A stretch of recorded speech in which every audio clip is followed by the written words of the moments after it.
வணக்கம். தனலட்சுமி கோழி பண்ணை. இது வீடியோ போட்டு ரொம்ப நாள் ஆச்சு.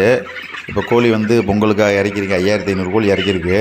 ரெண்டாவது இப்போ கொஞ்சம் பற்றாக்குறையினால கொஞ்சம் சின்ன செட்டில் இறக்கலை. புது பண்ணை வேறு போட்டுட்ருக்கிறதுனால கொஞ்சம் பணம் பற்றாக்குறை ஆகிப்போச்சு. எல்லா பக்கமுமே மார்ட்டாலிட்டி போயிட்டுருக்குன்னு சொல்லி கேள்விப்பட்டேன். நம்ம பண்ணையிலையும் போச்சு. என்ன காரணம்னு பார்த்தா மார்கழி மாதம் பயங்கரமான குளிரை நம்மனாலே தாங்க முடியல. அதனால் கோழி ரொம்ப தாங்குறது கொஞ்சம் சிரமம் தான். பூராமே மூளைக்கு ஏற ஆரம்பிக்குது.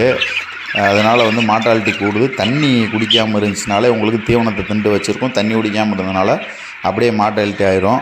பின்னாடி எச்சம் வெள்ளையாக போடும். ரெண்டாவது குருவி உட்காந்துட்டே இருக்கும், நிற்கும். அது ஒரு நாள் 2 நாள் அப்படி ஆட்டோமேட்டிக்காக உட்காந்த மணிக்கே நிறையா செத்து போகும். அது காரணம் கவுட்டு.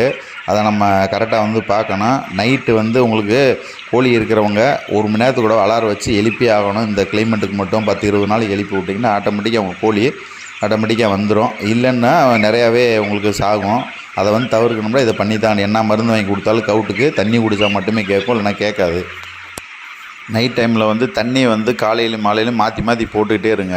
ஏன்னா அளவளவாக ஏற்றுங்க. என்ன காரணம்னா சில்னஸ் ஓவர் ஆனாலும் குடித்தோம்னா மண்டை வீக்கம் வந்துடுது.